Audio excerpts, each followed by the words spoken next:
Hi English students, this is Mrs. Peacock, and at this point we need to talk about your first essay in English 101, which is the descriptive narrative essay.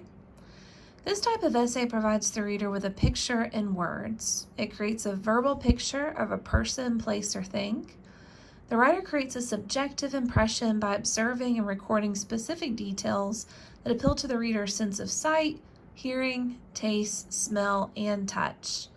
The descriptive essay requires colorful details to support the writing.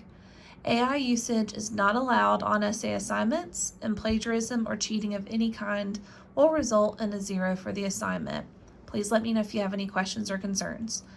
So notice I focus on sensory details for this assignment. You want it to be very specific and not generalized. So for instance, if you're describing the beach, instead of just saying the beach is really pretty, I want to know how it sounded when the seagulls were cawing above you and the sensation of the sand under your feet, the cold water as it lapped around you, the little fish that tickled your toes, those kind of things. The more specific you are, the reader is able to imagine what you experienced versus just saying the beach was pretty. So as you're writing this essay, think of those sensory details, what you saw, smelled, touched, if you ate something, tasted, essentially bringing the reader into that experience and into that story. The way that my classes are structured is you'll always have rough drafts, peer review, and final draft. So the rough draft, of course, is rough. It's going to have some grammar errors. It may have some formatting problems. You may need to tweak a few things, and we all have those rough drafts, so it's okay if they're a little rough.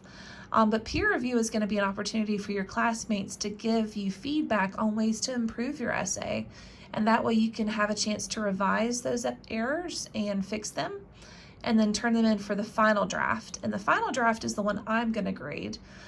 So you do want to clean it up of any of the grammar errors, formatting problems, content issues, organizational issues. Don't forget we have an excellent writing center, and I have included the links within Canvas on how to set up an appointment with them, and they are available at any point in the writing process. So whether you're starting to write your rough draft, have a rough draft and want to clean it up, or just about to turn that final draft, I highly recommend working with our writing center to clean up these essays. This essay is worth 15% of your final grade. An essay should be between 500 and 750 words in length. Typically, that's about 1.5 pages to 2 pages. I don't want you guys to get overwhelmed. This is this first essay, and I try to keep it at a manageable size so you're getting some practice writing 5-paragraph essays, but it's not a huge assignment. We'll get into that with the research paper, but for right now, we're going to stick with a smaller essay. You can go over 750 words, and I'm not going to count off, but I just don't want you to turn in 1,000, a 1,500 word behemoth, and you're doing double or triple the amount of work of some of your classmates at that point. So that's why I'd give you a range to recommend, which would be between 500 and 750 words. If you do go under 500 words, you will get counted off for not turning in the minimum amount for the assignment. So just watch out for that word count. For formatting, it should be 12 point Times New Roman font, double space with MLA heading and style.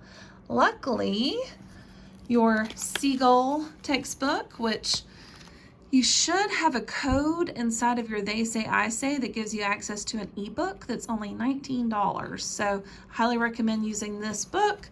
And here's your They Say, I Say book that comes for this class as well. So, but the code is right here. See, very nifty, and it should only cost you $19, but it's well worth it. On page 200 is an example of an MLA formatted paper. Notice the heading has your name, my name, the class, and the due date. Also notice in the upper right hand corner, it's got your last name and the page number. This is what a double spaced essay that's in Times New Roman 12 font should look like. Notice the paragraphs are indented, your title is centered at the top.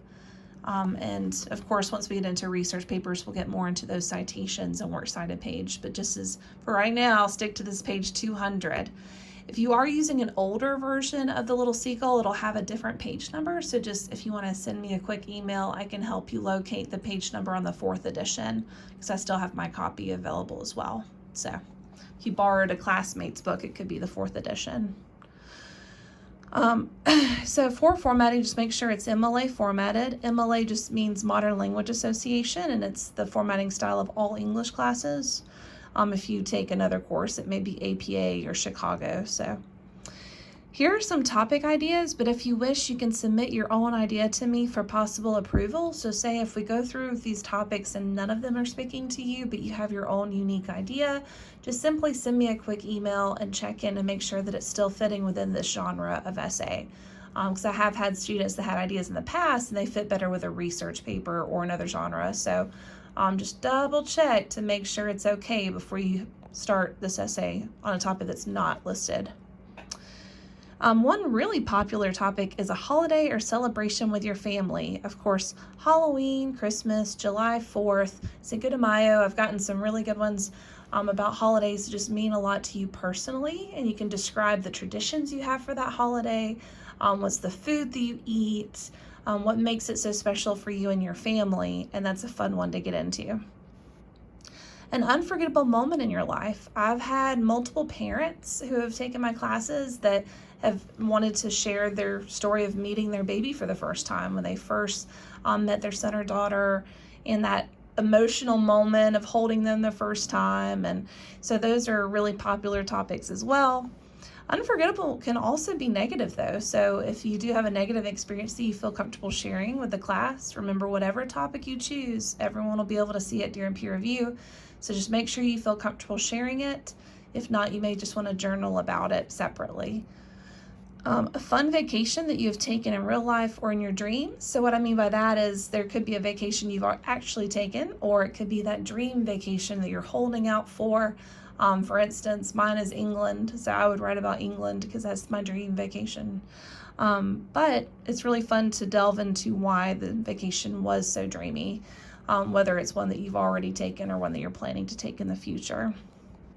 A regrettable action. So just like that unforgettable moment, make sure you feel comfortable sharing this with the class, but it could be that you've done something in the past that you regret or had a mistake that's come back to haunt you. So you can focus on that for your narrative as well.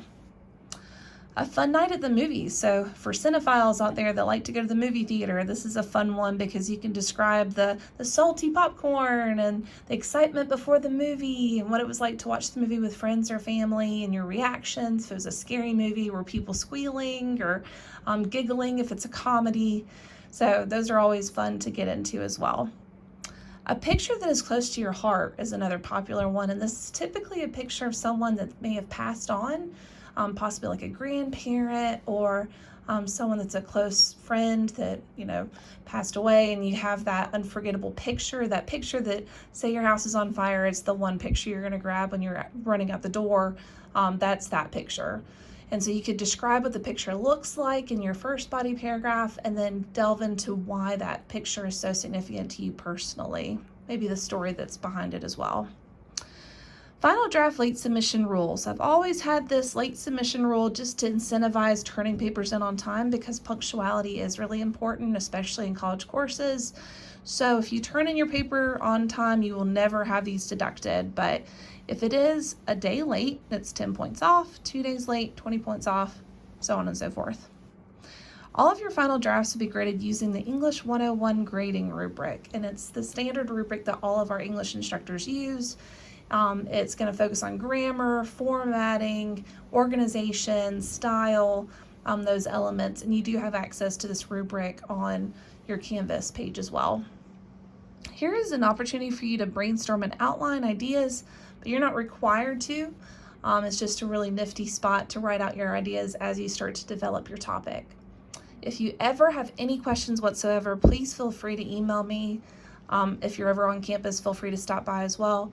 I have an open door policy, and I'm always here to help, even though we are in an online format. I'm here to help you. Have a great day.